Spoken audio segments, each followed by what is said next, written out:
Assalamualaikum warahmatullahi wabarakatuh. Perkenalkan, nama saya Rezi Putri Ramadianti dengan NIM D1A020447. Saya dari kelas Hukum Pajak D1. Di video kali ini saya akan menjelaskan mengenai berbagai pungutan di Indonesia. Yang pertama ada pajak. Pajak adalah pungutan yang wajib diberikan pada negara oleh setiap pribadi maupun badan perusahaan berdasarkan undang-undang yang nantinya digunakan untuk kepentingan negara dan kesejahteraan masyarakat umum.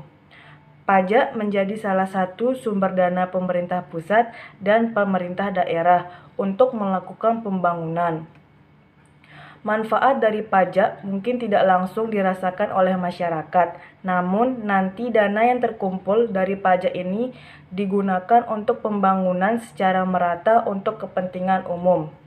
Adapun fungsi-fungsi dari pajak, yang pertama ada fungsi anggaran, yang kedua ada fungsi mengatur, yang ketiga ada fungsi pemerataan, yang keempat ada fungsi stabilitas. Kemudian pajak dibedakan berdasarkan sifatnya menjadi pajak tidak langsung dan pajak langsung. Yang pertama, pajak tidak langsung. Pajak tidak langsung ini pajak yang dikenakan pada wajib pajak dan ditagih berdasarkan peristiwa atau kegiatan tertentu. Pajak ini tidak dipungut secara berkala tetapi hanya dilakukan pada saat tertentu saja. Contohnya, pajak penjualan barang-barang mewah. Kemudian ada pajak langsung. Pajak langsung diberlakukan secara berkala pada wajib pajak sesuai dengan surat ketetapan pajak yang dibuat oleh kantor pajak.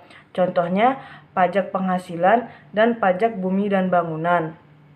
Kemudian ada syarat-syarat pemungutan pajak. Yang pertama, ada pajak itu harus bersifat adil. Kemudian yang kedua, pengaturan pajak harus berlandaskan undang-undang. Kemudian yang ketiga, pemungutan pajak tidak mengganggu kondisi perekonomian negara.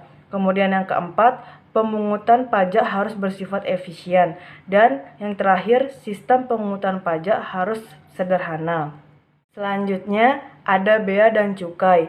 Bea dibagi menjadi dua, yaitu bea ekspor dan bea impor.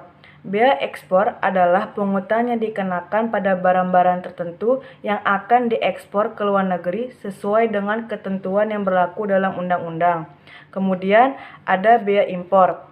Bea impor adalah pungutan yang dikenakan pada barang-barang tertentu yang akan dimasukkan atau diimpor dari luar negeri sesuai dengan ketentuan undang-undang yang berlaku. Kemudian ada cukai. Cukai adalah sebuah pungutan yang dibebankan kepada orang pribadi atas pemakaian terhadap barang-barang tertentu. Selanjutnya ada pungutan lain-lainnya. Yang pertama ada retribusi. Retribusi adalah pungutan yang dibebankan atau dikenakan kepada masyarakat atas pemanfaatan atau penggunaan fasilitas umum yang telah disediakan oleh pemerintah daerah. Kemudian ada jenis-jenis retribusi daerah yang berlaku di Indonesia. Yang pertama ada retribusi jasa umum, kemudian yang kedua ada retribusi jasa usaha, kemudian yang ketiga ada retribusi perizinan. Kemudian selain retribusi ada namanya iuran. Iuran merupakan pungutan yang dilakukan sehubungan dengan pemberian suatu jasa atau fasilitas yang diberikan oleh pemerintah. Tidak secara langsung kepada pembayar iuran tersebut, tetapi kepada suatu kelompok atau golongan. Pembayaran iuran dianggap telah turut menikmati jasa atau fasilitas tersebut. Contohnya, iuran kebersihan pasar dan iuran penerangan. Sekian video penjelasan dari saya mengenai berbagai pungutan di Indonesia. Semoga video yang saya sampaikan bermanfaat. Wassalamualaikum warahmatullahi wabarakatuh.